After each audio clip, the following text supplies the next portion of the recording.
এখন আবৃত্তি পরিবেশন করবেন চণ্ডী নাটক।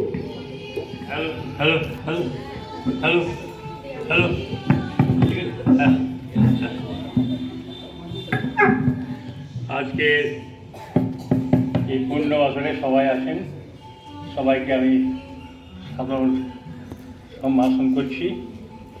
আমাদের হৃদয়ে রবীন্দ্রনাথ, অন্তরে রবীন্দ্রনাথ, আমাদের বাঙালির রবীন্দ্রনাথ। আজকে তার জন্মজয়ন্তী, রবীন্দ্র জয়ন্তীতে আমার সশ্রদ্ধ প্রণাম তাকে।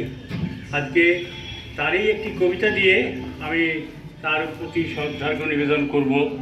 কবিতাটির নাম সামান্য ক্ষতি, দিব্যাবদান মানে কথা কাব্যের অন্তর্গত। এই সামান্য ক্ষতিটি আমি আপনাকে বলব। আমি ছোটোবেলায় আমার গ্রামে বাড়ি ছিল, আমাদের ঘরের খড়ের কোঠা বাড়ি ছিল, পাশাপাশি একটা কেওটপল্লী, ধীবরপল্লীতে অনেকগুলি খড়ের চালের বাড়ি ছিল, ছোটো ছোটো বাড়ি ছিল। শিশু কিশোরে যখন আমি ছিলাম সেই সময়ে প্রচণ্ড গ্রাম বাংলায় চৈত বৈশাখ মাসে আগুন লাগতো।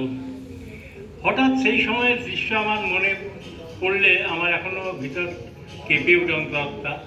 যেগুলি অগ্নিকাণ্ড দেখেছি আমি, 8-10টা বাড়ি পুড়ে ভস্মীভূত হয়ে যায়।